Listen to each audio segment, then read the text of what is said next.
Hello बच्चों, welcome to your YouTube channel अभी biology.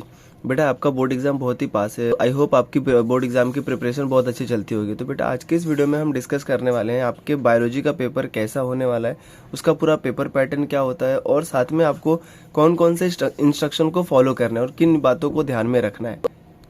बेटा आज की इस वीडियो में पूरा डिस्कस कर लेंगे जनरल इंस्ट्रक्शन, ताकि आप जब बोर्ड एग्जाम में जाओ तो आपको इतना पढ़ने की जरूरत ना पड़े, आप पहले से ही प्रिपेयर रहो। ठीक है, तो चलिए देखते हैं बेटा कि बोर्ड एग्जाम में जब आप जाते हो तो आपको कौन कौन से इंस्ट्रक्शन को फॉलो करना है। तो सबसे पहला काम बेटा आपको ऐसे, ये लास्ट ईयर का क्वेश्चन पेपर है जो हम लोग आज डिस्कस करने वाले हैं। तो यहाँ पे अगर आप देखोगे तो सबसे ऊपर आपको क्या लिखना है, आपको बोर्ड एग्जाम में जाने से पहले आपको क्या एक सीट नंबर मिलता है। ठीक है, तो यहाँ पे आपको सीट नंबर मेंशन करना है। ठीक है, सीट नंबर मेंशन करना कंपलसरी होता है। तो बेटा अब क्या करें, सबसे पहले इसमें सीट नंबर आपको मेंशन करना। उसके बाद अगर हम अपने बायो के पेपर की बात करें तो जो आपका बायो का पेपर होता है बेटा वो 70 मार्क्स का होता है। ठीक है, बट जो क्वेश्चन पेपर आया हुआ रहता है वो 98 मार्क का आया होता है, जिसमें से आपको सिर्फ 70 मार्क्स का करना रहता है। और वो टाइम अगर देखोगे तो उसको 70 मार्क्स को करने के लिए आपको 3 आवर्स का टाइम मिलता है। ठीक है, उसके बाद आप जब पेपर सॉल्व करने जाओगे तो आपको कौन कौन से इंस्ट्रक्शन को फॉलो करना है, चलिए वो देखते हैं। बच्चों अगर आपने अभी पीवाईक्यू सॉल्व किया होगा तो आपको खुद ही पता होगा कि जो हमारा जो बोर्ड बायोलॉजी का पेपर होता है वो कितने सेक्शन में डिवाइड होता है, 4 सेक्शन में डिवाइड होता है। कितने सेक्शन में? 4 सेक्शन में डिवाइड होता है। यहाँ पे अगर आप देखोगे तो section A, section B, section C और सेक्शन डी होता है। ठीक है, तो बट ये सेक्शन ए में आपको सबसे एक इम्पॉर्टेंट पॉइंट याद रखना है, जिसमें हमको कितने क्वेश्चन मिलते हैं, 10 क्वेश्चन मिलते हैं। कितने क्वेश्चन मिलेंगे? 10 क्वेश्चन, सारे मल्टीपल चॉइस क्वेश्चन रहते हैं, एमसीक्यूज रहते हैं आपको। बट बच्चों ये याद रखना है कि आपको उसको सिंगल अटेम्प्ट में ही करना है। Evaluation will be done for the first attempt only. बेटा अगर आपने एक बार आंसर लिख के कट करके सेकेंड टाइम अटेम्प्ट किया तो आपको मार्क्स नहीं मिलेंगे। तो आप प्लीज इसको ध्यान रखना कि जब भी आप एमसीक्यू सॉल्व करते हो तो आपको क्या करना है, सिंगल अटेम्प्ट में ही एमसीक्यूज को राइट करना है। अगर आप एमसीक्यू को कट करके फिर से दोबारा अटेम्प्ट करोगे तो उसका मार्क्स आपको नहीं मिलेगा। तो आप प्लीज ये ध्यान रखना कि आपको एमसीक्यूज को क्या करना है, सिंगल अटेम्प्ट में सही करना है। ठीक है, उस सेक्शन ए में दूसरा क्वेश्चन होता है बेटा, उस शॉर्ट आंसर आपको लिखने होते हैं, जो आपको कितने मार्क्स का होगा, 8 मार्क्स का।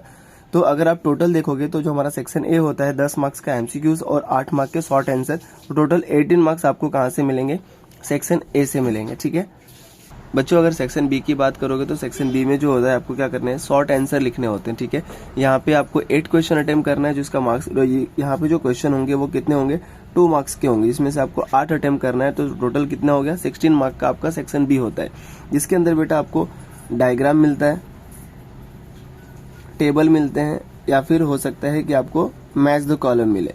ठीक है, तो ऐसे अलग अलग डिफरेंट टाइप के क्वेश्चन बी में देखने मिलते हैं। ठीक है, सेक्शन सी की बात करोगे बेटा तो ये जो होता है यहाँ पे आंसर थोड़ा आपको लॉन्ग लिखना होता है, और ये जो होते हैं एक क्वेश्चन 3 मार्क्स का होता है यहाँ पे। तो यहाँ पे बेटा आपको कितने क्वेश्चन करने हैं, यहाँ पे भी आपको 8 क्वेश्चन करने होते हैं, जिसका टोटल मार्क्स होता है कितना, 24।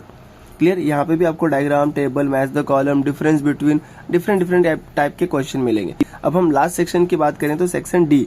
तो सेक्शन डी की अगर आप बात करोगे तो सबसे लॉन्ग आंसर कहाँ पे लिखना होता है, सेक्शन डी में लिखना होता है, जिसमें आपको 4 क्वेश्चन दिया है और आपको 3 अटेम्प्ट करने होगा, जिसका एक पर क्वेश्चन मार्क्स होगा वो कितना होगा, 4 मार्क्स। तो ये जो सेक्शन है वो कितने मार्क्स का होता है, 12 मार्क्स का होता है। ठीक है, अब यहाँ पे बच्चों के दिमाग में क्वेश्चन रहता है कि कौन सा सेक्शन पहले करें। बेटा आप कोई भी क्वेश्चन कभी भी कर सकते हो, उसका कोई भी वो नहीं है, बट आपको याद रखना है कि जो भी सेक्शन आप कर रहे हो उसका आपको आंसर शीट में सबसे ऊपर मेंशन करना है, section A, section B, section C और सेक्शन डी। आप कहीं से भी स्टार्ट कर सकते हो, उसका वहां पे कोई भी कुछ मतलब नहीं है। ठीक है, नेक्स्ट एक पॉइंट देखा बेटा, बहुत इंपॉर्टेंट दिया हुआ है, क्या, begin answer etch section on a new page. आपको जो भी सेक्शन आप लिखना चाहते हो उसको हमेशा आपको क्या करना है, न्यू पेज से स्टार्ट करना है। ठीक है, सो बच्चों ये तो कुछ जनरल इंस्ट्रक्शन उन्होंने लिखा हुआ है, बट कुछ इंस्ट्रक्शन यहाँ पे नहीं लिखा है। चलिए अब हम वो बात करते हैं।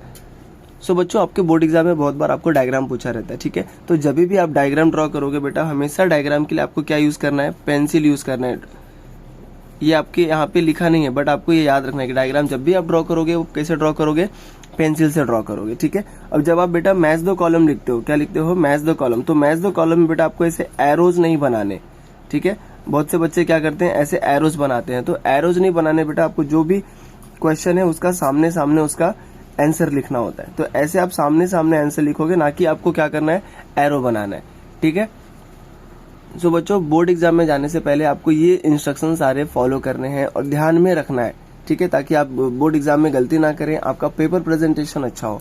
ठीक है, तो बेटा ये 2025 का क्वेश्चन है। अगर आप इसके एमसीक्यूज वगैरह देखने चाहते हैं तो मैंने इसी यूट्यूब चैनल पे अपलोड किया है, जाके उसको देख सकते हैं। आई होप आपको ये वीडियो पसंद आया होगा। अगर पसंद आया तो अपने दोस्तों के साथ भी शेयर करें और चैनल पे नए हैं तो चैनल को सब्सक्राइब जरूर करें। Thank you so much for watching.